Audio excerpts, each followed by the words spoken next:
So, welcome everybody. All things Yoga Roy. Activating the third eye chakra, 5 of 6. So, here we are today, and what we're going to do is layer in the 5 elements into the third eye. And how does this fit in with what we've been doing, and how does it all work together? So as usual, what I'm going to do is give a summary of where we've come from, how we've built it up, and then also layer in the next part and give you the reasoning around it, and then we'll do a practice at the end. So if I say a little thing about the 5 elements first, is the earth, the fire, the water, the fire, the air, and the ether. And essentially, if you think about, if you want to create anything, if you want to actualize anything, is these 5 elements are required. And those 5 elements are what will be the basic tools to actualize anything in your life. What do we mean? All things need a foundation to start. When you set your intention and you build your foundation, is you need to bring it to life. So it needs to flow. You need to be able to flow your concentration into it. You need to be able to flow your life force into it. You need to be able to flow your effort into it. So, and that's what keeps it moving. And you're expanding out your foundation, and then you start to build up. But as you build up, as you need to expand, you need to have the ability to expand and contract. Again, that's fire, is the ability to expand and contract. So that when you build something and you've got your structure built, or whatever it is, and again, this can be a career, this can be a relationship, this can be anything. It's bringing that actualized state to life, as not just as an internal experience, but as an external living experience. When you reach a point where it's built, is you need to then sustain it. So the ability to breathe life into it and breathe life into it lightly is it's the lightness within the air that allows it to be sustainable, and that the ether is the space that you're holding it all in. So now let me say it another way, is first you got to activate your consciousness. You have to have an intention first. You must intend to do this. So then within yourself is you've got to now open up the space within yourself to be able to hold this state within you. Within that, then you need to build a ground within it. You need to bring it to life within yourself. You need to expand it to a big enough space that it becomes viable. Is you need to also be able to hold that within you lightly, so that it becomes sustainable, and that you're able to hold the continuity, the constant of it. And the more you engage with those elements at an internal level, is you're bringing it to life in yourself. And then you go out into your everyday life, you go into the doing of your everyday life, and you begin to hold that space in your everyday life. There's a very cheesy statement that you'll hear a lot in a lot of self-development and the law of attraction story, fake it till you make it. And what that's basically saying is that, the real truth of it is that if you want something to happen in your life, if you want to actualize something, is you have to give that thing before you receive it. So if you want love, the type of love that you want in life, you have to give that to receive it. You can't expect a particular type of love to come to you if you're not putting that type of love out. So you fake it till you make it is, put it out there like it's happening, and then watch how the universe responds to you. And as it responds to you, you're intuitively following that inner frequency of what it feels like. So that as you create the space in yourself, as you bring all the elements of it to life in you, it's not fake, it's actually true, it's real in you. And then you're using your reason, your intellect. So you're making a plan, but then always the best laid plans can go awry at times. Even as a teacher in a yoga class, you plan out your yoga class So you know the steps you're going to go through. You know what you need to, the marks you need to hit with your students. But then everybody turns up, and then you got to deal with everybody turning up and where they are. No different than turning up in your life. And there's the people you got to meet in your life. There's the situations in your life. Is in the yoga room, you got to bring everybody back to the one ground. So everybody's coming in from different places of their day. Everybody's coming in, they're different places within themselves. Lots of different grounds. Some people are ungrounded, some people are grounded, other people are collapsing. So the first thing you do in a yoga class is you center everybody. You bring everybody to the one ground. And then as you bring everybody to the one ground, you start to limber everybody out. So you get the flow going. Getting the body moving, you get the energy moving, you get the tones in the body moving, you start bringing everybody into their center of gravity. So the most successful class is that when you have everybody working together and everybody working in the same space within themselves, coming from their own center. That's where the group energy gets much stronger, and you begin to raise that energy. You're bringing in those strong postures, that strong energy. You're raising the energy of the group. Like the fire, you're bringing the energy up. You want to be able to bring the energy down. You want to be able to bring the energy up. Okay, let's hold it here for a while, and we're going to surf this energy level in the class. So you bring the energy level to a certain height, and then you keep everybody at that by keeping them lightly in it. Is we're now going to glide in this. We're going to flow in this, but with air, lightness. Then we're always holding the space open. And at the end of the class, you're doing the calming down. You're bringing everybody back down. You bring everybody to the ground. You bring everybody into that lovely place of peace. And within that class, some insight will have happened for everybody. And that's the theme of the class. So you bring everybody to the theme of the class and bring everybody to the peacefulness within that theme for them. And then everybody comes into that sankalpa, that intention, and they rest into it and let go into it at the end of the session. Now, that's an example of a yoga class, and that's an example of layering the 5 elements through the yoga class with clear intention and a plan. But you also got to work out is all the people that turn up, is the plan never works out exactly the way it was planned. It never does. But it's important that you have one. Now, within that, you're following the elements. What I mean by that, I get 10, 15, 20 people in the yoga class, is I can't read everybody and follow everybody, what they're saying and what their behaviors. I can't do that. Nobody can. It's too complicated. But what I can do is come into the earth element, and I can come into the ground of myself. And then I can observe from that place, I can observe the ground of everybody else. So I'm not looking at everything. I'm just looking at one thing. I'm looking at where the ground is in everybody. And then I can see who's grounded and present, who's ready to go. I can see the people who are a little bit ungrounded. Okay, they need to be brought down a little bit to the ground. I can see some people are a bit tired or they're collapsing in themselves. Okay, they need to be picked up a little bit. So while some people I'll ask them to focus a little bit more on their inhale, just to expand and bring a bit of lightness into them. Other people I'll be talking about to focus on the exhale and bringing them down to the ground a little bit. And the people who are already on the ground, I'll get them to balance out the inhale and the exhale. But by the end of the centering, everybody is centered and everybody's now coming into the flow state.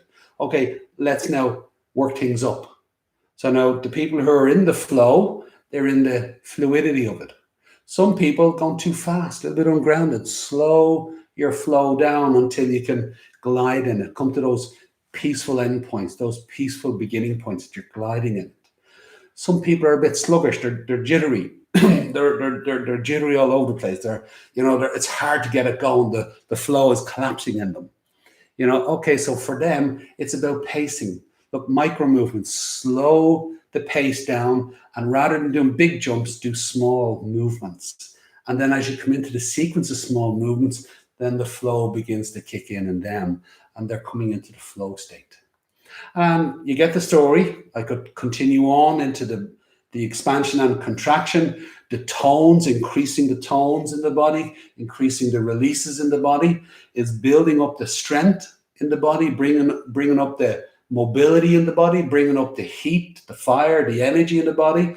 But if it gets too intense, is bring it back down a little bit, bring it back down a little bit. Some people will need it brought up more, other people brought down more. Get everybody into that ability to expand and contract, to control the intensity within their experience, whether it's at a physical level, an energetic level, or a mental level. I'm not trying to read everything. I'm just reading the flow state. And the feedback that I give to people is about the flow state and that their relationship to it. So the more they attune to that, and to be honest, it's very powerful because the knower knows the truth of the direction because you can see it. It's just so clearly obvious to you. And the feedback you're giving people, you're not thinking about what you're saying and you're just letting it come out of you because you're grounded. You're in the flow state yourself. You're in the ability to expand and contract. So you're in those states while you're communicating and sharing them with everybody else.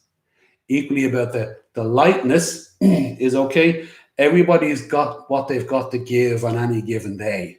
Some people come in and they've got big energy. Other people will come in and their energy is lower and everything in between. So you're looking for everybody to find their capacity of what can they hold, what tone can they hold, and control that intensity and then just be light in it. So irregardless of whether somebody's got big energy or low energy on the day, everybody can find a level where they can now just be light in themselves. And they're working their peak and they're succeeding in their peak, bringing lightness in, the ability to control the air element. Does that make sense? And everybody's holding the space open. So there's the group holding the space open, but equally everybody is holding the space open in their own bodies. There's the stability, there's the mobility, and then there's the flexibility, and that's their ability to be adaptable. It's their adaptability. So you're showing people how to control the elements within their inner space to be very, very adaptable, to actualize their own inner space, to actualize their own body, and to bring their body to full vitality, as an example. So I'm using a yoga class for this story. I could say exactly the same thing about walking into a room in your life. There's the people in your life, there's the situations in your life. You could do exactly the same thing in the boardroom. You have 20 people in the boardroom. You know, you got to take them through a process. So you're a group leader, you're a manager, you're whatever you are. Maybe you're just one of the people in the room. You're not the main person in the room in the sense of the hierarchy. But again, your ability to observe the ground, be present, be conscious within yourself, and observe the ground, you'll be able to see where the ground is within everybody else. So how you communicate to everybody else is you begin to layer in that communication of you want to meet them in the ground that you can both meet on. So the words you use, the actions you engage with can be very grounding for some people. It can be very uplifting for other people. And there's this commonality of you're looking to work with everybody, meet everybody on the same ground. It's the most productive way to build structure and get a group of people moving. Equally with the flow, is you're layering these elements into the same situation. So now think about you're mastering the elements in the rooms of your life, with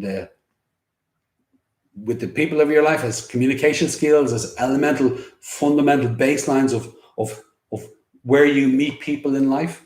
You meet them on the ground, you meet them in the flow state, you meet them in the space, meet them in the lightness. You're able to expand and contract with whatever energetics is there. You can engage with it in situations of your life. Now think about all your core values, the things that are most important to you, and you begin to engage the same skills, activating the 5 elements within the core values of your life. And you begin to actualize those core values. You begin to bring them to life in you.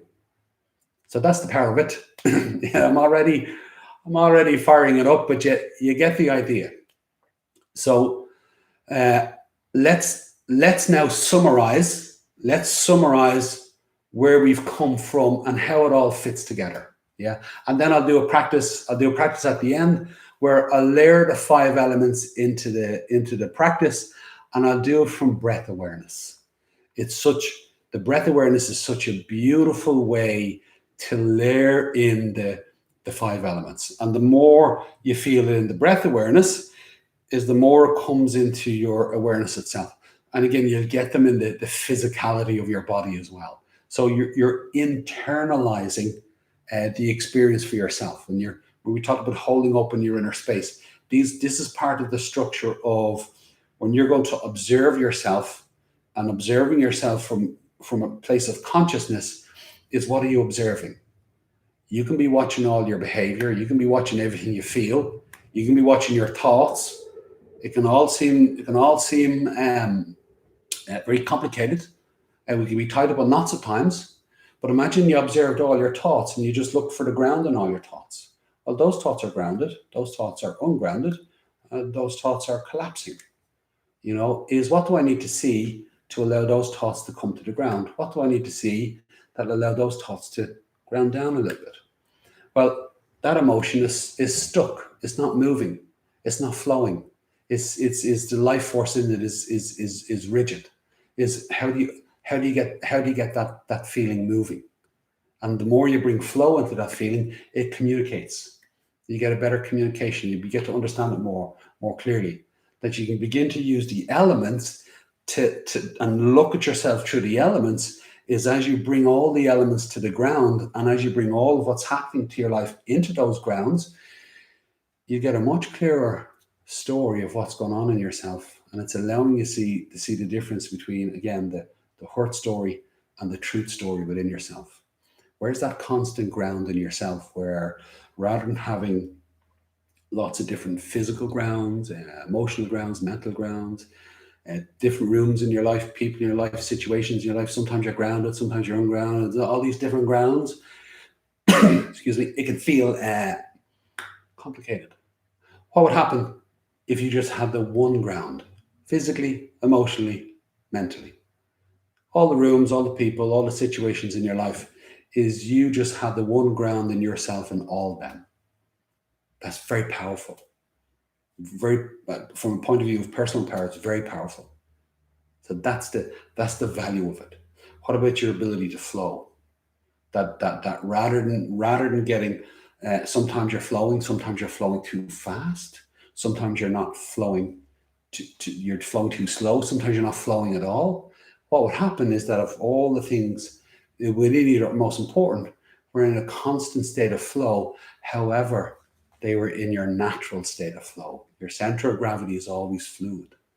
What would happen if you allowed yourself to come into the spontaneity of your natural flow, and then all things in your life, you got moving in that flow? One of the things is you'd realize that the story of life plays out and it has its own pace. And you just begin to sink into the pace of things. And you see the story play out in its natural way. And you're moving in line with that. You're moving in sync with that. As an example. Very, very powerful. Very powerful. There's lots of ways I could tease out the chakras. Or not the chakras. The 5 elements. And one of them is within the chakras. Is the 5 elements. In every chakra course that I'm going to take you through, is the 5 elements will be a very big part of how to open up that chakra and really bring it to life within yourself, where it becomes far more tangible. So it's the ground of a chakra, is getting the flow of the chakra, is being able to expand into that chakra, is to find a lightness in it that you can be constant and that you can continually keep the space open, so that you can begin to set intentions with that chakra. This one, is the third eye. So the summary.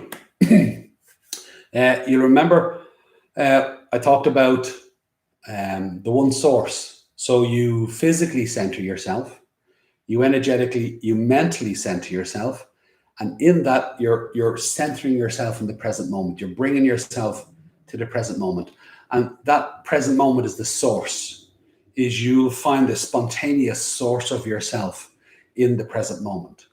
So in that moment that's where you are. That's always It's always be where you'll find yourself. You'll always find your constant. You'll always find the truth in that moment. Okay. So now you're in the moment. There's two things you'll notice. You'll notice consciousness and you'll notice energy universally and then at a personal level. So a nice way to describe it, and I would have said this, I think I said this last week and the week before, is there's two things we all want.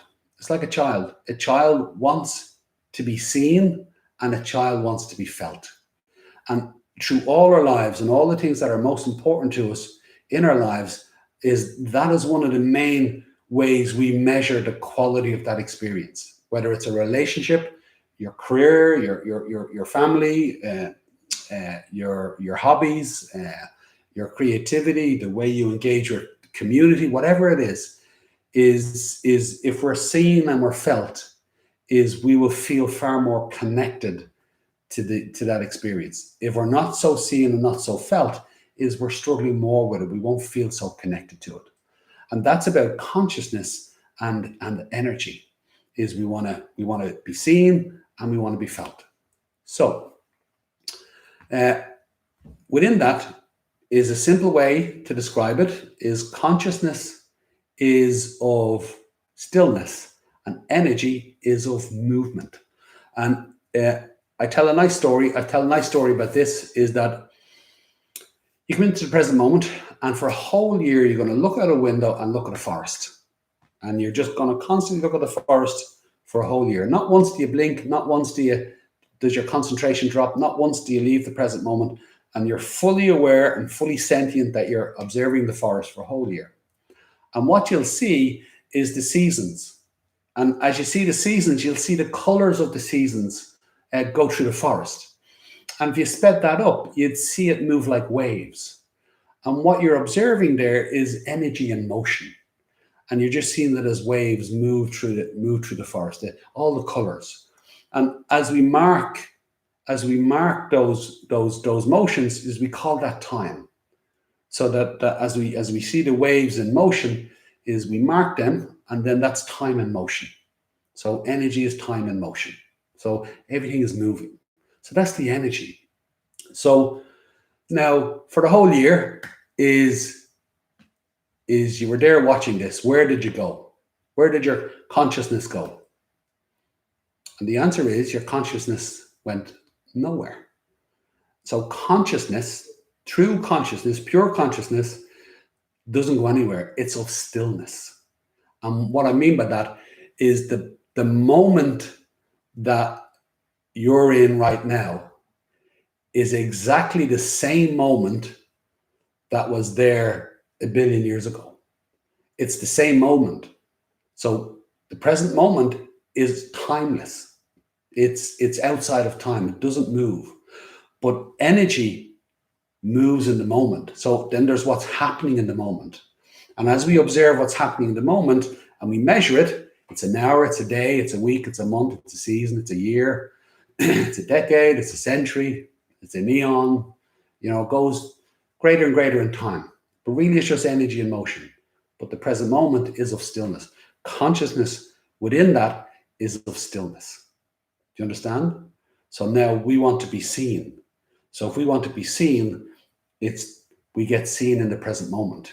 If we want to be felt, it's our ability to move at that moment and engage with the life of the moment.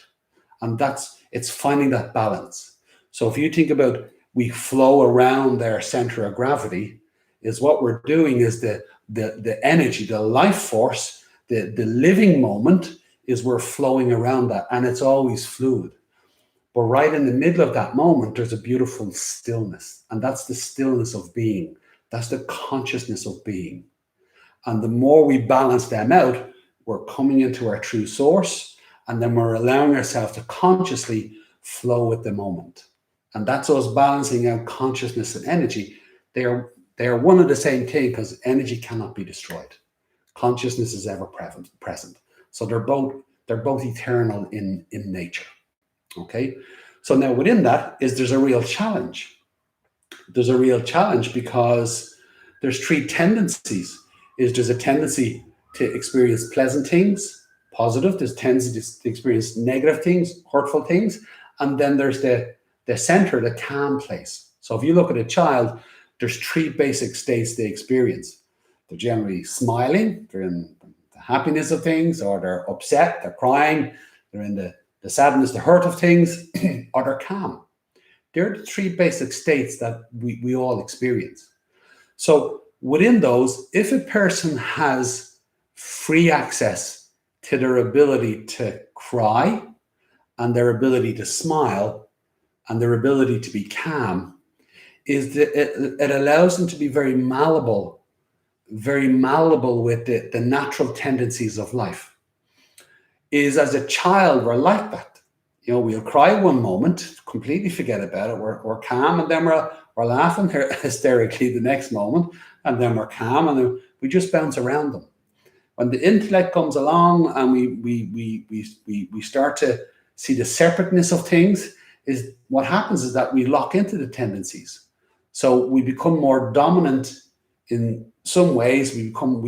Our personality builds up a positive way, our personality builds up a negative way, and then there's the parts of ourselves that doesn't get caught in the positive and negative, is we stay more authentic in it. Some of our moods, but this is just the way I am, is neither right or wrong. Some of our moods were predominantly positive, and some of our moods were predominantly negative. We get locked. We fight the tendencies and we get locked into them, and then it's that struggle, that experience of separation. We struggle in that. We fight with that, and then we lose the whole sense of naturalness within ourselves. So the intellect needs to go looking for the instinct. So the more the intellect goes looking for the instinct, intuition is awoken. I now know that I know. So now I bring that into the moment and I start to observe the patterns. And as I observe the patterns, I'll notice my tendencies. And then I'll notice the rigidness or the stuckness or the tightness within my tendencies. And a beautiful way to release the tendencies is to play the opposite side. A simple example, at a yogic level. At a yogic level, if you're very dominant on one leg and then the other leg's more passive, again, opposites, is we'll have a tendency to I remember did this in my own practice until I figured it out, is I'm very dominant on my right side. So my right side, I could always go deeper into posture, stronger into postures. And for a long time, I would punish my left side by trying to force it to do what my right side could do. And I couldn't do it. And all I was doing was compounding my weakness. So when I realized what I was doing there, I said, I got to make both sides work together. My strengths and weaknesses have to come together. So rather than them fighting each other, I said, well, irregardless of what position I'm in, is I'm going to focus on the weakest part of my body and I'm going to work at that level. So if it's my left leg, I'll only go in as far as my left leg can root and rise, that it has its stability and I have mobility in it. And then I'll only go as flexible into it as I can hold all 3. And I started to build my strength and my mobility on my left side. At the same time, my right side was overworking. So my right side had to learn how to ease off the brake a little bit, to be not be so dominant. So that at one point, I was able to move through my body, and that I was able to shift and share the load in my center of gravity, and that it became balanced and equal. That I was able to move fluidly from side to side without one side being over dominant, and that they would share the load and support each other in whatever position I was in. And that's me balancing out the tendencies at a physical level, but then equally it's allowing me to observe the patterns in life and how to balance them out. Now, what does that mean at an emotional level? At an emotional level or a mental level is if you only experience happiness, and like children, let's say they're in that natural joy, and they never experience a moment of sadness. So happiness and sadness, the opposites. If you never experience a moment of sadness, is you wouldn't know your happiness because you don't have a measure. There's nothing to measure of. So it's that expression of ignorance is bliss, in the sense of is if you don't know, so you're ignorant, so you can be blissful in the ignorance, but you don't know you're blissful because you've nothing to measure of. So if you only ever experience happiness, is you wouldn't be able to, you wouldn't know. You experience one day of sadness. Now that first day of sadness would be shocking.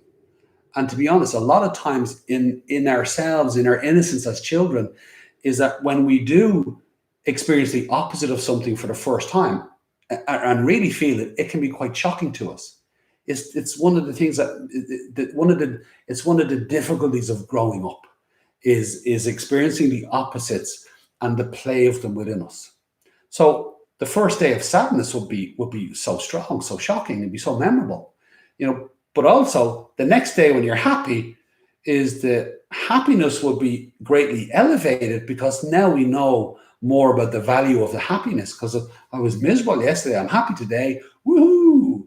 So the quality of happiness would increase. So now this is the challenge: is if we keep treating those differently. Well, I like my happiness, I don't like my sadness. So I'm always going to pull towards the happiness. I'm going to fight to keep this happiness. I'm going to fight to push that sadness out. And then if I lose the happiness, I'm going to fight to get it back. I'm going to fight to get rid of this sadness. Now we're in the suffering and the hurt of it. There are times when we are authentically happy, and there are times when we are authentically sad. It's the truth of it. It's neither right nor wrong. Our ability to treat both of those equally, to hold the present moment, be in the moment of both, to live both. Like the child, we all want to be seen. So when we're happy, we want to be seen. When we're sad, we want to be seen. We want to be felt when we're happy. We want to be felt when we're sad. Our ability to have that experience authentically within ourselves brings a balance. So we don't have to be one or the other. They're two sides of the one coin. And as we allow both to be there, we can be centered and engaged in the being of ourselves. And then we're living the humanity of our lives. And the humanity of our lives is sometimes we're happy and sometimes we're sad. And when I'm happy, my happiness comes to the fore, but I'm still, that being of sadness within me, that state of sadness, that's still within my center. It's not outside of it. It doesn't have to leave. And sometimes when I'm authentically sad, it'll come to the fore, and it'll come away from the fore. And that all the different combinations of experiences within our humanity is the fullness of that is having access and understanding the balance of them all. And that's life. And finding the balance between the being and the doing is very much about being able to master the tendencies so we treat them both equally and we find the authenticity in them. To do that is we have to let go of the suffering and the hurt, the fight in it, to be able to see the truth of it. And again, that's part of the journey of life, is engaging with our story, engaging with the truth story, or struggling with the hurt story. We're always experiencing one or the other, and then at some point in our lives, we're going to have to consciously decide. And I think everybody does this at one point. They consciously decide is I won't look at the hurt, or I'll look at it when I'm forced to, and I'll just try and push towards my happiness, but I'm not going to look at the hurt, which just encourages the hurt. It's a big step. The searcher searching at some point has to go, no, I want to understand. If I'm going to experience my truth, is I have to look at my suffering. I have to look at my hurt, and I have to understand it. So one of the conversations we had previously is about understanding the true nature of fear, and understanding that hurt is part of our truth story, is allowing ourselves to understand that that's part of the journey where we now consciously know that we know, intuitively we know. So we're coming back to that natural state we were in as kids, but this time it's with the power of consciousness. We're awakening to ourselves, which is now you go from the three tendencies to the four states of consciousness, is that we want to awaken to the moment.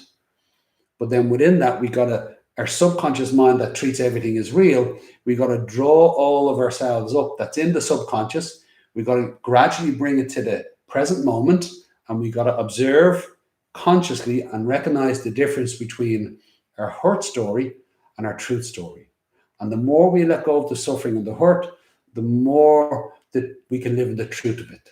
And then we begin to feel that fullness of being in ourselves and our innate character.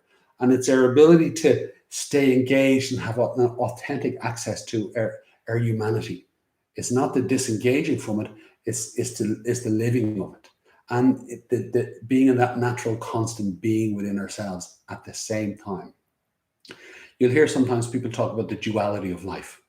And again, the being and the doing is the duality of life, the complexity of our humanity. But when we come into the being, now we're in the simplicity of our constant. And that's the perfect aspect of ourselves. Our being is the perfect state. And then the doing is our imperfect state. And finding the balance between both is bringing that duality into a oneness. We find the oneness within both. Okay? And you'll hear a lot about you have an intention, and then as you follow through in your actions, is that your intention and then your actions then actualize your intention. And that's the alignment of your ability to be and hold intentions in your being, because you can hold it constantly, and then in your actions you follow through on that. So you begin to actualize. Now we have that innate ability. We do it all the time. Now doing it consciously is a different experience, and breaking down the how of it is elementally important. We're getting to the 5 elements. So we're awakening our subconscious mind, and we're allowing ourselves consciously to recognize the difference between our hurt story and our truth story, what's real and what's unreal. And in that, we're tapping into our unconscious mind, which is the part of ourselves that we hold our potential. The unconscious mind is our innate connection to the potential of life. That source of everything is the unconscious mind, is tapping into that potential.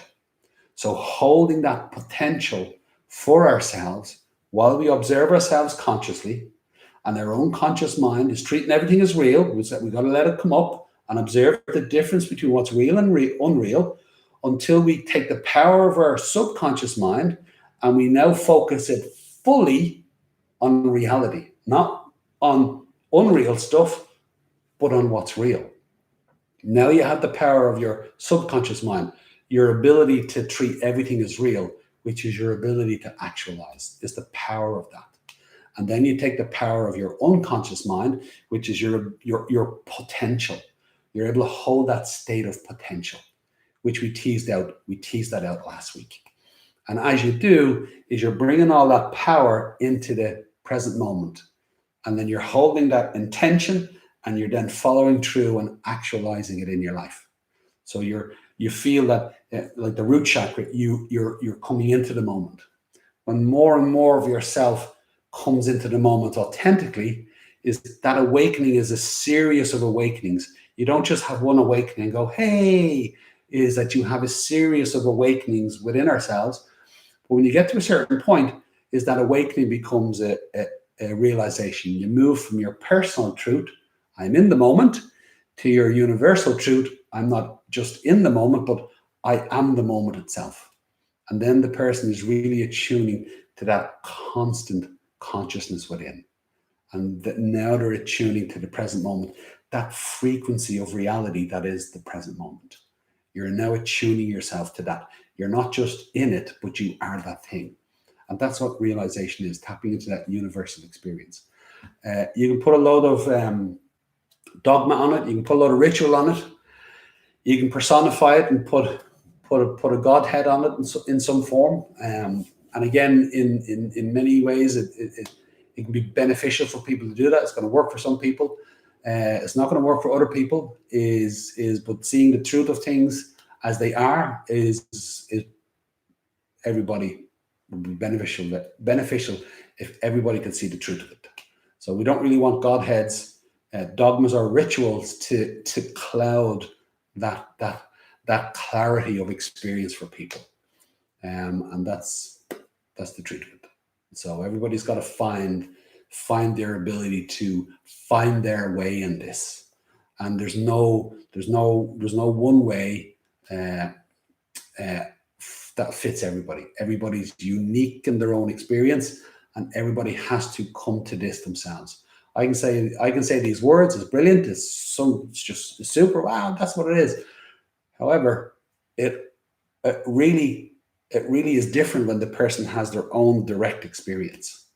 So there's no messenger. There's no thing in between that's filtering the process. People need to figure out how to have their own direct experience. So coming into that conscious moment and experiencing the constant of it is a direct experience. It's not an idea, it's an actual experience. As the person finds that in themselves, that realization is a real experience. They're having that direct experience. And that's what that will be. I recommend that's what a person looks for.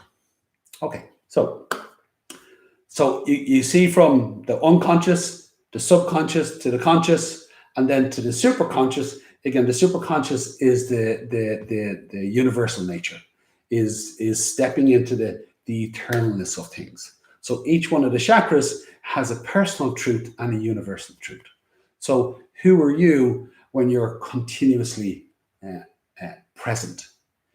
That's your root chakra. Who are you when you're continuously present and alive? It's your sacral chakra. And then in your vitality, your power, your personal power, is your solar plexus. And that you're bonded. Who are you that is the bond? Who are you that is that wisdom? Who are you that is that perceiver? Who are you that is that freedom? Okay, and the chakras are an incredibly powerful, if you think of it like a strategy, it's a very powerful strategy. Anything you want to actualize in life, you need to ground yourself into the moment with it. You need to bring it to life. You need to hold the abundance of it. You need to bond to it. You need to learn the wisdom of it. You need to see it. No matter where you look, there it is. So that you now have free access to that thing. And that's the completion of actualization.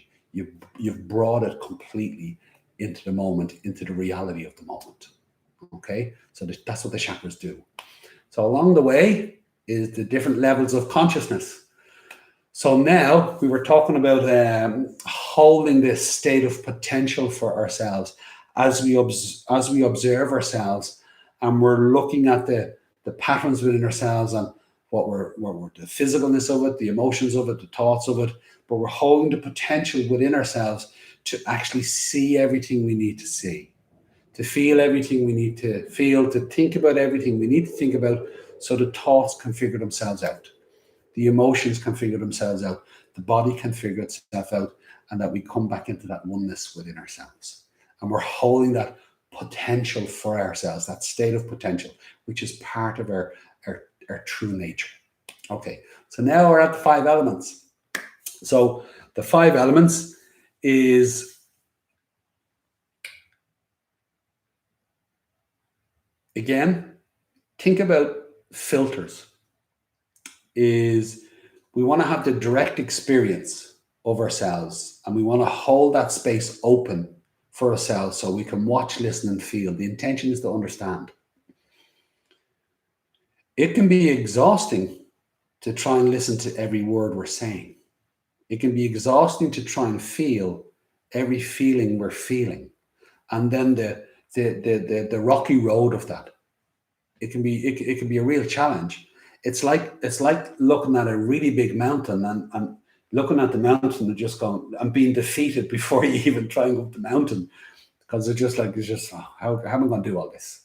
So now we need to bring to bear the elemental tools, and have the skills of those, so that we look at that mountain and we go, I've got the skills and the tools to climb that mountain. So the elements are part of that. We'll bring that to life in ourselves. So if you think about it, is finding that one ground in your body. And that's why all the postures are there. Is, can you find the ground in this position? Can you find the ground in that position? So you get on your feet, can you get on your sit bones? Can you get on your hands and knees? Can you get on your shoulders? Can you do it on your head? Can you lie on your back and do it? Can you balance on a hand and an arm and do it? So all the different combinations are all about the different ways that you can connect to the ground, so that at one point you experience the ground physically so many different ways that you come to a wholeness of it. is you're able to ground yourself and become constant in it. That's the same with the emotions and the thoughts, is with the opposites. Is can you experience your sadness openly? Can you experience your happiness openly? Can you experience your pessimism and your optimism, and that you're open with them? You're in the ground of them. You're in the authenticity of them, as opposed to in the struggle of them. Can you experience, let's say, solar plexus? Solar plexus is a lot about personal power. So one of the challenges is that sense of lack within ourselves. Then there's also that sense of personal power and abundance within ourselves. Is that there are times where we can feel lacking in life. That's the truth of it. There's just times. This part of our humanity. It doesn't have to make us any less. So can you be authentically in that experience of lack, but yet you're not any less for it, as opposed to feeling that state of lack and going around feeling that you're not good enough for anything? It's a very different experience, where sometimes I can recognize I'm lacking something here. I feel the lack. What is it that I need to engage with here to build up that thing? So maybe I like using the word patience, and maybe I lack patience. So maybe I need to now work on patience. But if I'm always fighting with that sense of lack itself, it's not letting me see how I can build myself up in the ways that are more balanced. As an example, the same with the abundance is the abundance is the ability to give and receive. It's not about how much; it's the ability to channel. So a simple example is between your ability to give and receive, which one are you more dominant in? Are you a giver or are you a receiver? And there's not a lot of people have a tendency generally to be more of a giver than a receiver. Some people can struggle with receiving, and that's gonna be part of the challenge of abundance. Is you may have to work on receiving, and that the balance in your solar plexus at an emotional or a mental level, or in the exchange of life, is the ability to, when you give, is also receive. Because if you want a particular type of love, and you know what that is, and then you put that out there, but if you're not able to receive it back, well, then after a while, you're going to feel the lack of that. And then you're asking yourself, I'm putting this out, but I'm not getting it back. Well, are you letting it in? Are you receiving? Does that make sense? So it's finding the balance in that. And I completely forget why I'm saying that now. I got totally into that. I got totally into that. I'm gonna pull it back to a point where was I? But it was a really valid point. I think I was talking about the opposites. That's funny. By the way, I do this. I do this. Sometimes I get so into it that I go, no, what was my point? So let's bring it back to the 5 elements. Is finding the ground. I know I was talking about opposites and balance. I'll watch back later and I'll go, oh yeah, that's what it was. So the 5 elements. What would happen if you had the one ground? So now you were able to measure everything from the one ground. And I know I was talking about, it can seem like there's so much to figure out. But if you watched everything from the one ground, you get a measure from the one ground. Is you're looking at your body, where's the one ground, and how your body's relating to that. Emotionally, the one ground, and that ground of feeling. Mentally, that ground of presence, of awareness within yourself. Is the ground in the rooms, the people and the situations of your life. You just everything has a ground. You understand that when you're standing there talking to somebody, both of you are sharing a ground together. Energetically, there's an energetic connection between you two. You're both holding that engagement. There's a ground in it. You're in a situation in your life, a responsibility. You're in work. You're dealing with a project. That project has a ground. The people within that are sharing that ground, and then you're all communicating within that. So if you held the one ground all the time and observed everything from there, it makes everything much simpler to observe. You can observe so much more and you're just not getting pulled from pillar to post all the time. So you conserve a huge amount of energy, and what you get in return is you put that energy into your ground, and then your ground gives you so much more back.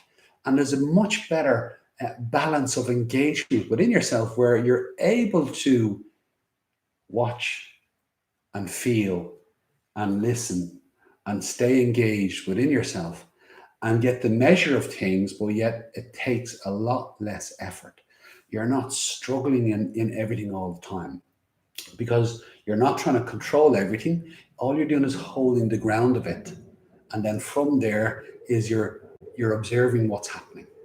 The same with the flow. Is imagine just uh, being in your center of gravity, coming into that lovely flow in your breath. Now just allowing your experience to just move through you. And you're just observing everything from that flow state. Now, even if something come in and it's a bit stuck, is that you're coming in and you're feeling something, you're thinking something, or you can't, you've got a problem and you don't know what the solution is. And you're holding that in your mind and you're trying to figure it out, but you stay in your fluidity while you're doing it. Is that fluidity allows you the opportunity to see potentials that you might not normally look at, simply because the flow state gives you a different perception to look from. The ground you're looking on is tells you far more. So now, from a place of insight, is that things flow to you more easily. You don't go searching for them. The seer sees, things come to the seer. So they come to the ground of the seer and they flow to the ground of the seer. And then you'll notice all the things that you're engaging with, they all have their own pace.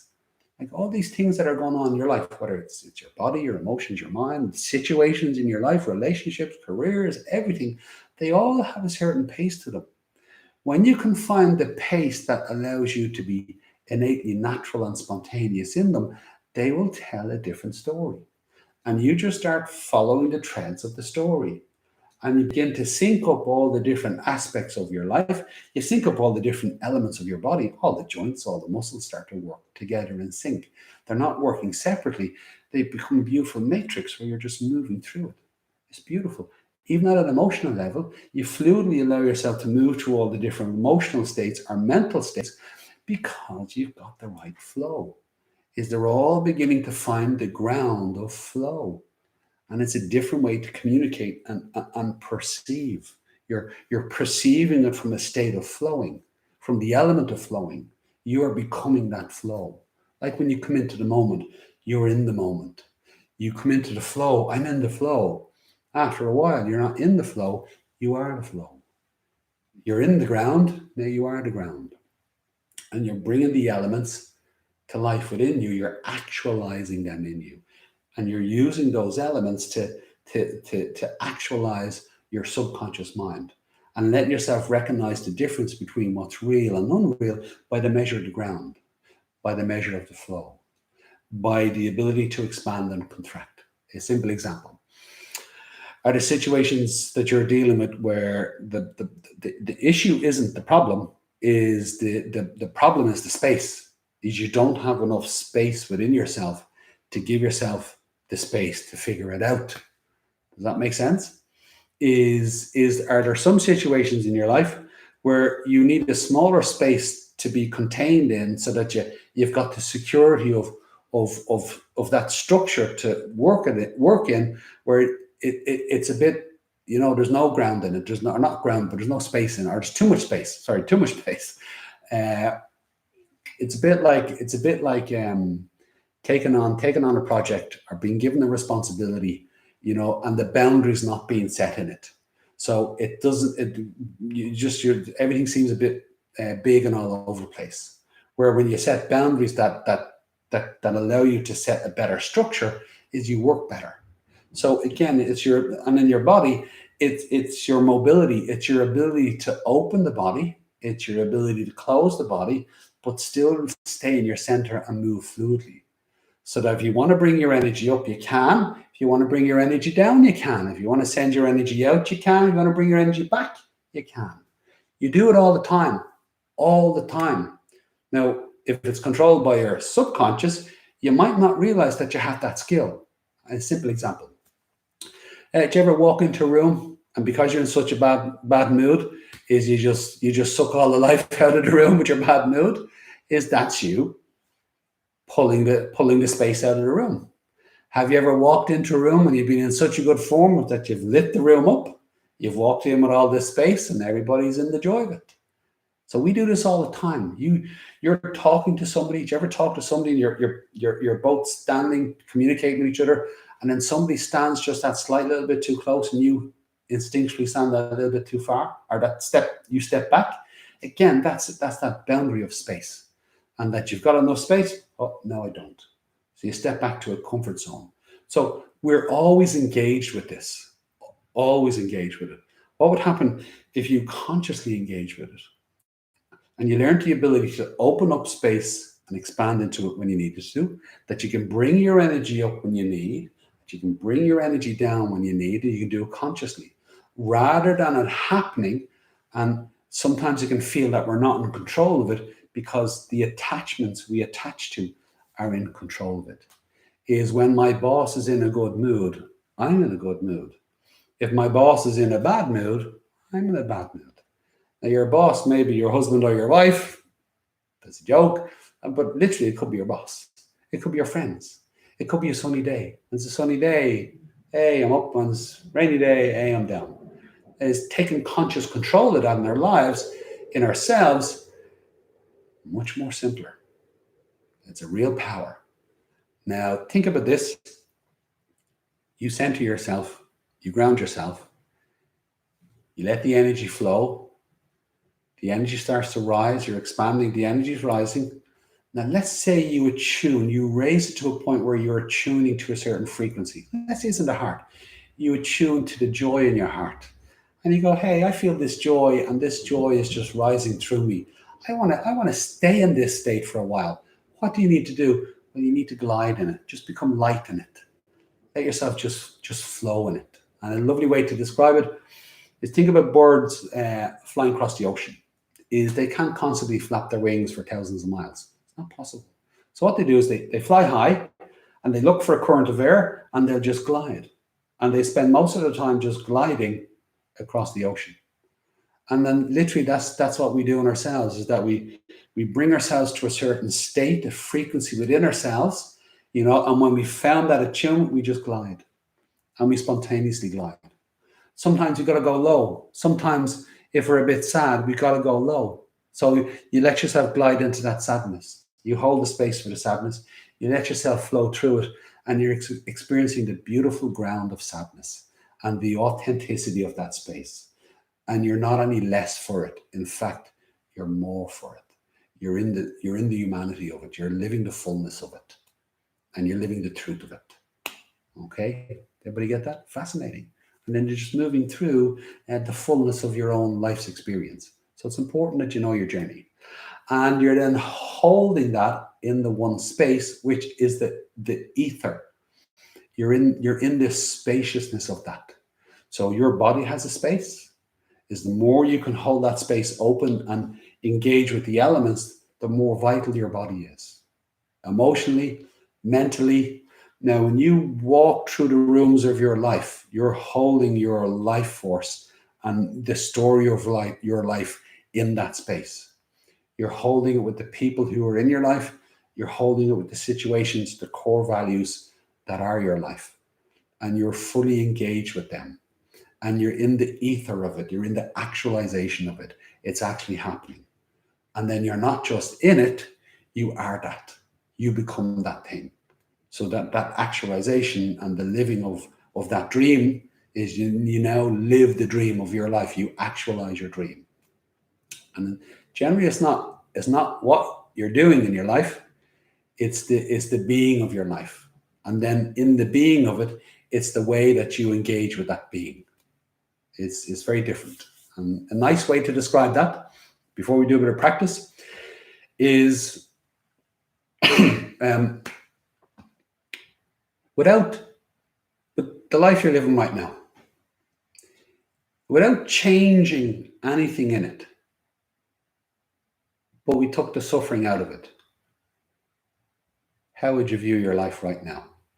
If you took the suffering out of it without changing anything, how would you view your life right now? If you took the hurt out of it, you feel less hurt, you experience less hurt, how would you view your life right now? You'd be more connected to it. Less suffering and less hurt. From that perspective, what would you change about your life?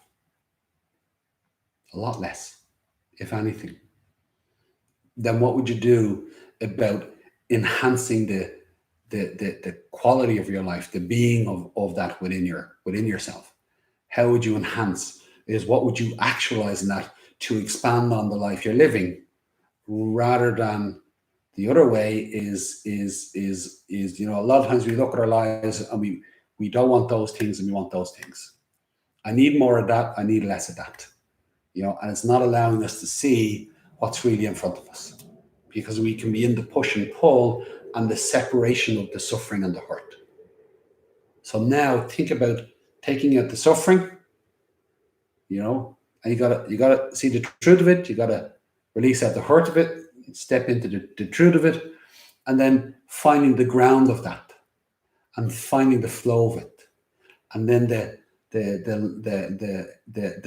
volume of it, and then the lightness of it, and then that beautiful spaciousness. And you brought all those elements to bear in the life you're living right now. Not the one in the future, but the one you're living right now. And then you're stepping into the living of that life, the engagement of it. And you do it from a place of knowing, and you do it from a place of intuition. Okay? It's super duper. Super duper. So are you ready for practice? Okay, so get yourself nice and comfortable, where I want you to find yourself sitting, and then I want you to find your sit bones. So you gotta get a nice stable pelvis. So whether you're sitting in a chair or sitting cross-legged, is make sure that you've got the ground beneath you that your body can be comfortable in. So if you know your hips are going to be a little bit tight, is raise your sit bones, a cushion or a block, so that the hips can relax and the legs can relax. And the way that the legs are resting on your feet, if you've got to put a block under them, that the weight of your legs are supported so that it doesn't make the hips brace. So you're nice and stable in your pelvis. You can truly feel your weight come down through your sit bones. If you're sitting in a chair, you can sit where you feel the sit bones. If you need the support, you can sit back into the chair, and you can use the back of the chair for support, but your weight is always coming down through your sit bones.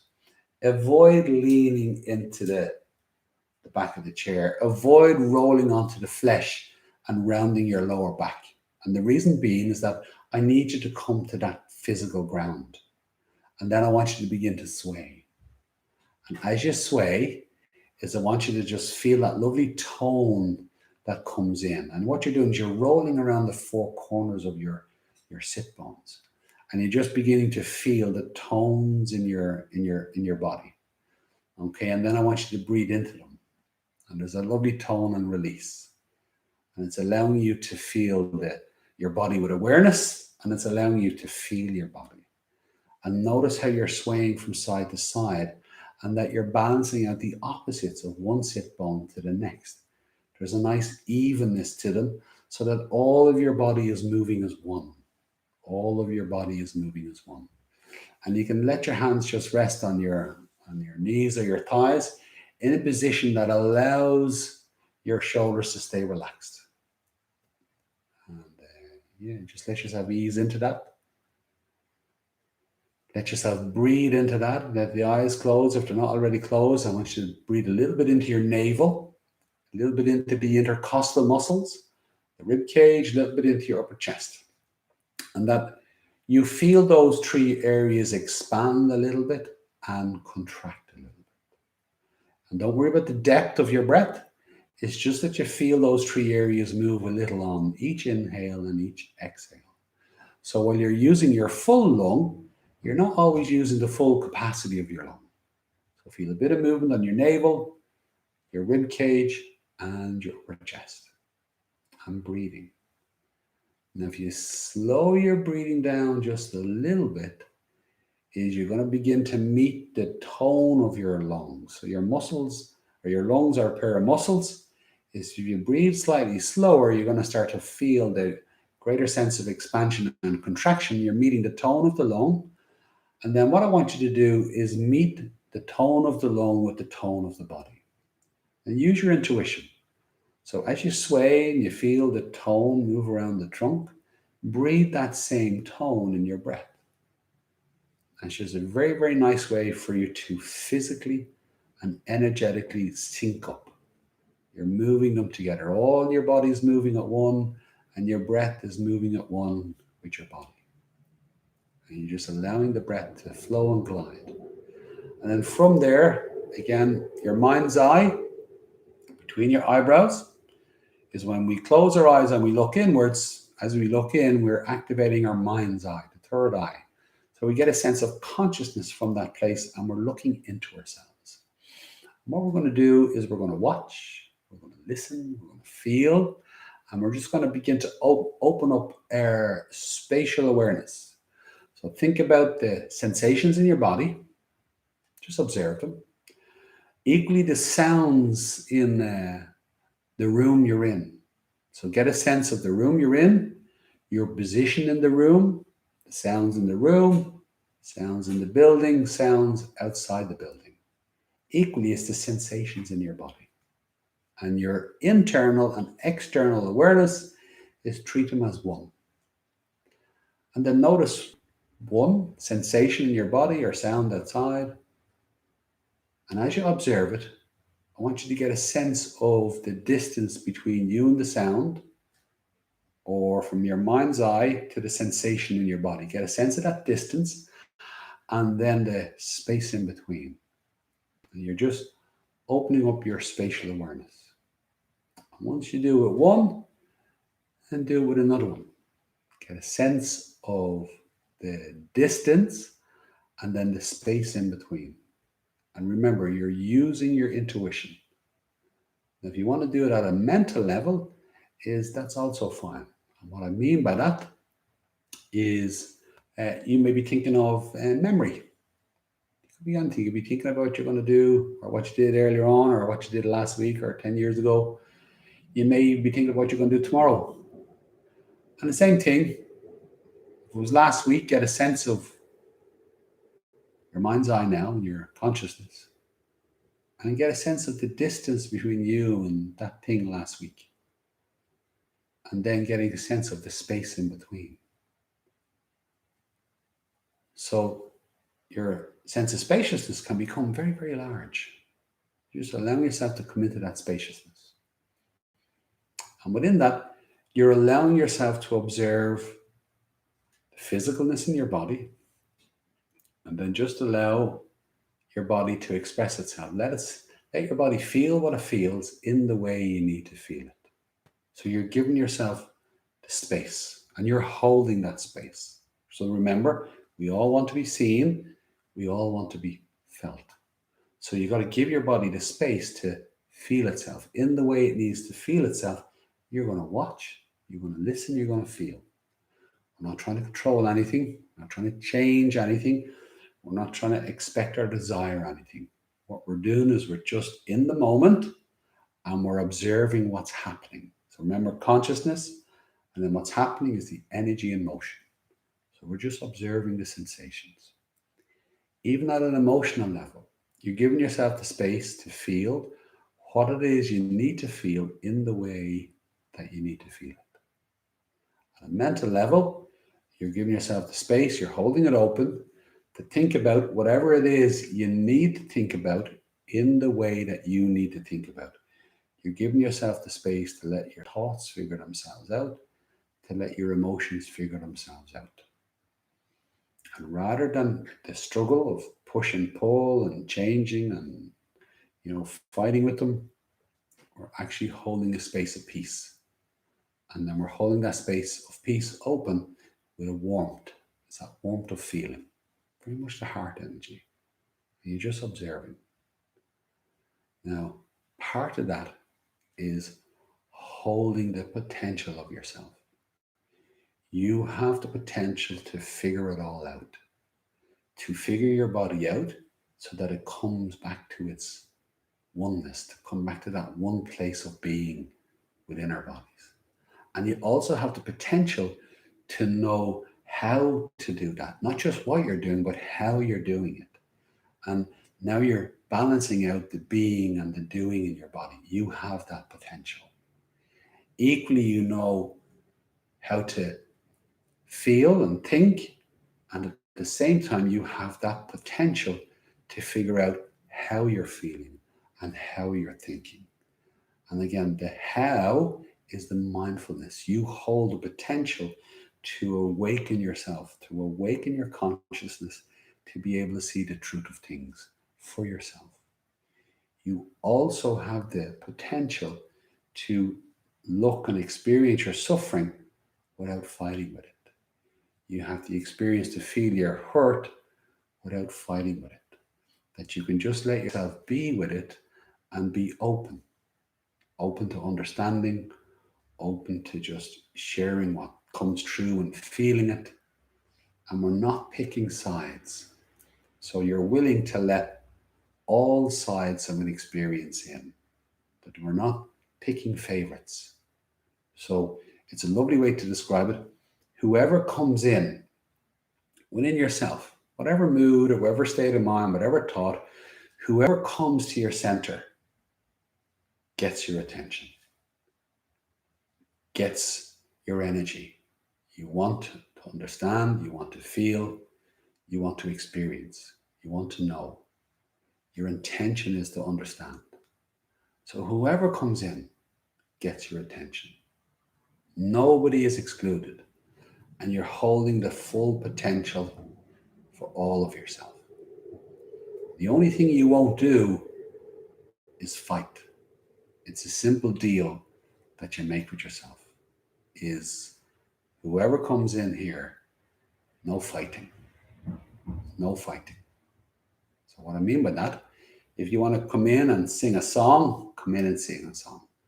You want to come in and scream in a pillow, come in and scream in a pillow. You want to get up and dance a jig, dance a jig.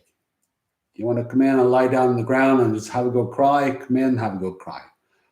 Whatever it is, you have absolute permission to come in and just be that. The only thing that you won't do is fight, because you're in that, you're perpetuating the struggle. You're resisting it. And then notice that that's a beautiful ground. It's a beautiful ground to meet on. So now I'm going to get you to bring this into your body and your breath, and it'll come through in your mind through too. As you breathe, I want you to notice that you have an inhale, an exhale, and you have these 2 moments of pause in between. And the pause is like the pendulum that swings to one side. There's a moment of pause and it goes in the opposite direction. It doesn't stop. So there is no separateness between the inhale and the exhale. The pause is just a moment of pausing to change direction. Where if we thought the pause was a stop, now we're stopping, and that stopping creates separation.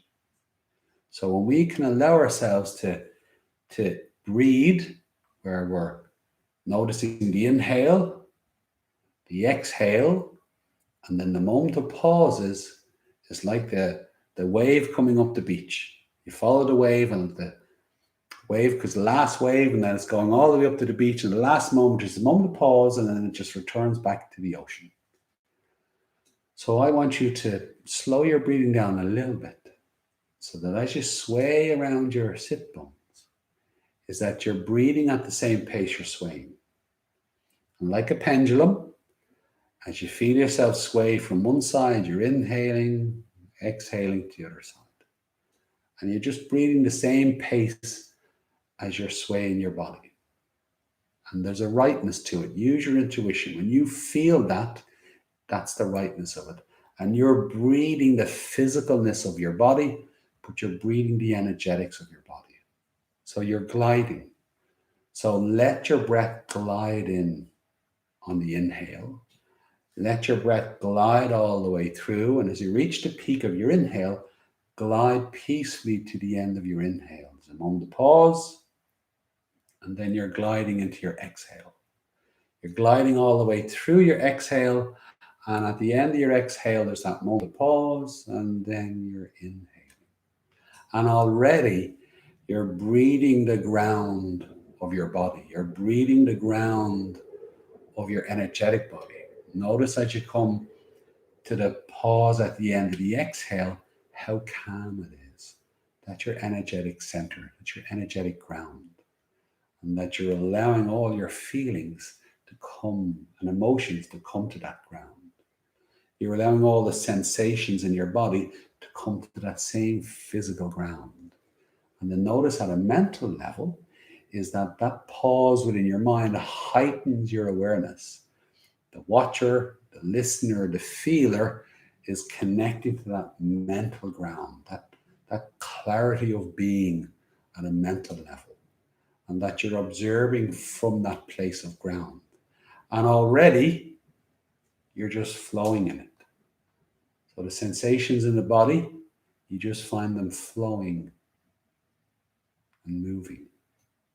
And the breath and the emotions, you just find them flowing a little bit more fluidly.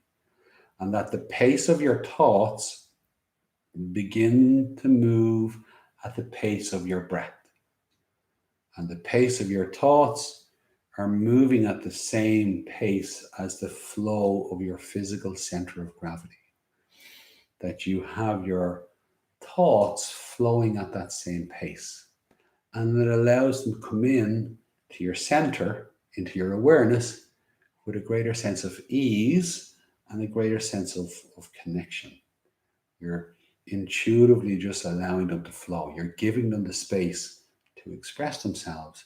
And at the same time, you're allowing yourself to feel them. We're not getting in the way of ourselves. We're moving with ourselves. And then there's the expansion in it.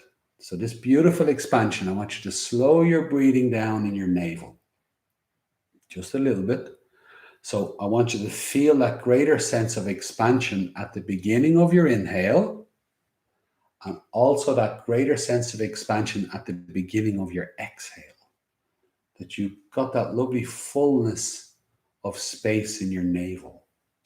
And you're just breathing that on the inhale, and you're breathing it on the exhale. And in that sense of expansion is you're allowing the things to expand. The sensations in your body are expanding. The sensations at an energetic, emotional level, you're opening the space for them. The sensations in your mind, the thought patterns in your mind, you're opening the space to facilitate the bigness of the thought. Whatever it is, you're just giving it the space to express itself. And then you're flowing in that space. So as you flow into the navel, is you got this beautiful sense of momentum in the rib cage. You got this lovely flowing because there's a lot more bone cartilage in the rib cage. So your breath channels. So you get a greater sense of flow through the middle of your inhale and the middle of your exhale. And just let yourself breathe that openness of space and then flow with it. And just let yourself flow in your body like that. Flowing in your breath, flowing in your awareness in your mind, and then just allowing everything else, the thoughts, the emotions, the sensations, the space to express themselves, and then to flow with it. So you're in that beautiful expansion, you're flowing in it, and you're grounded in it. There's the earth element, the water element, the fire element. And then as you inhale and you breathe to your upper chest, so there's your navel, your rib cage, and then your upper chest. I want you to slow down, take a little longer to breathe into your rib cage. Take a little longer to breathe into your upper chest. Your lungs are very small there, so it's the smallest space, so that as you breathe to the peak of your inhale, equally the peak of your exhale, you feel a greater sense of tone. The tone is increasing in your body. What I want you to do is as you reach the peak of the tone in your body, I want you to inhale and come to the peak of your inhale peacefully. I want you to come to the peak of your exhale peacefully, yet you're still flowing in your center of gravity. and you're bringing a lightness into your movement so that you can feel that expansion. You can feel the peak and the tone of it, and then you can just come to it peacefully. That allows you to be very, very light. And you're in the micro movements of your body. You're in the micro movements of your energetic, your emotional body. You're in the micro movements of your thoughts. You're in the lightness of them. And the more you hold that space open lightly, again, it makes it easier to feel what you need to feel physically, energetically, and then mentally think about what you need to think about in the way that you need to think about it, because you're just holding the space lightly. And that you come into the ether of things. So now notice as you come to the pause at the end of the exhale, is all your senses are heightened and you're in that beautiful spaciousness in your body. At the peak of your inhale, there's that moment of pause again, and you come into the fullness of your body and that you're holding that space open. What I want you to do is breathe from pause to pause. You're inhaling to a pause, you're exhaling to a pause. And notice on the inhale, there's a beautiful inhaling of spaciousness and lightness. As you exhale, there's a wonderful effortlessness and letting go. You come to a lovely stillness in that pause. So between the lightness on the inhale, the effortlessness to the stillness in the pause on the exhale, you find yourself breathing the spaciousness in between. And then just allow yourself to flow around that physical spaciousness in your body. Flow around that energetic spaciousness. Flow around that mental spaciousness. You're just holding the space open. And you're allowing yourself to just be. And then you're allowing the doing of your life to move through that. The body, the emotions, the thoughts. You find that more and more of your life story comes into it. So the rooms of your life come into it. The people in your life come into it. The responsibilities and the core values of your life come into it. And they start to tell their story. How you feel about it, what you think about it, the things you like, the things you don't like, the things you struggle with, the things that are hurting you, the things that you love. Is the fullness of your story comes into it, but it finds its ground in it, in you. It finds itself flowing in you. It finds the space to be in you. It finds the lightness of you, and it finds a wonderful spaciousness to connect to you. And you're the one holding that space open, and you're holding that potential for yourself. And it's beautiful. And you're letting yourself tell the opposites of the story so that the two opposites come into the oneness of the story.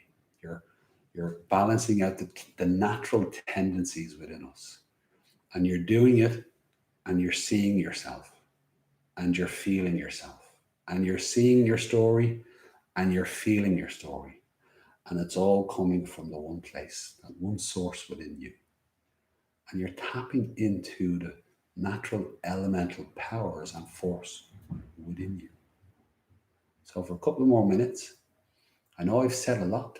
So whatever your experience is now, is just allow yourself to move with it. And just do this for a couple of more minutes. And then I'll talk.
Or just continue to keep your eyes closed. Just bring your awareness back into your body and your breath. Just take one or two nice, slow, deep breaths in. Then nice and gently, just opening your eyes. So, super session. Again, a lot said, but you recognize that in each practice at the end, it's just adding in one more aspect. So while there's a big conversation being had, it gives you the overview. It lets you see where everything fits in as we break it down. And then as we move it along, here's each little practice that opens the space up a little bit more, and then it's like, as I said, a breathing technique is very, very simple. You do it for a year, and then you realize that it's a book. So that this simple practice that we're going through is, there's steps to it, is the more you do it, you'll realize that it tells a really big story. And the technique is not that difficult as you settle into it, but it's the story that it tells it's a big book. Okay, and it's the fun of engaging with that. Next week, I'll bring in the six senses. I was losing my mind there for a second. The six senses.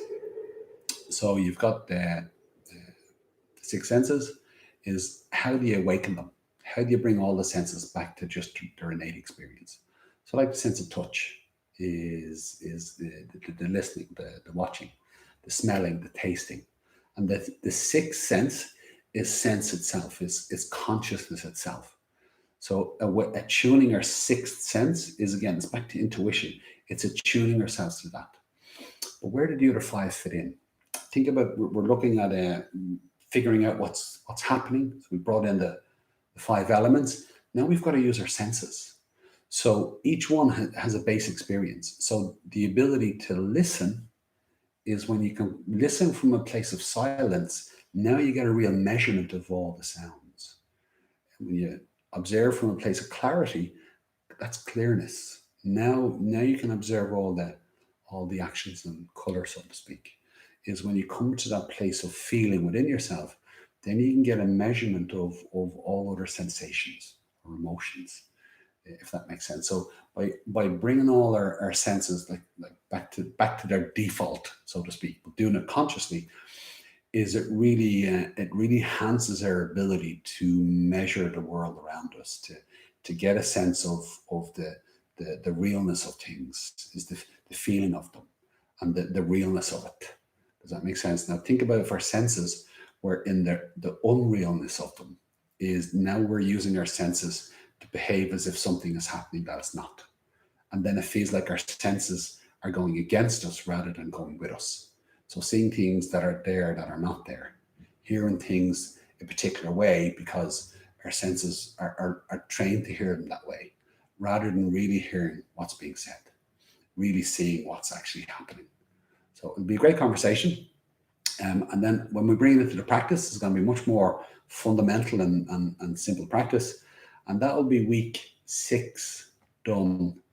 Now we're also along the way, there'll be an intermediate practice, an advanced practice, and a mastering practice. So there's a lot more to this story. So this is just the beginner's course. But for now, thank you very much. I'll see you next time.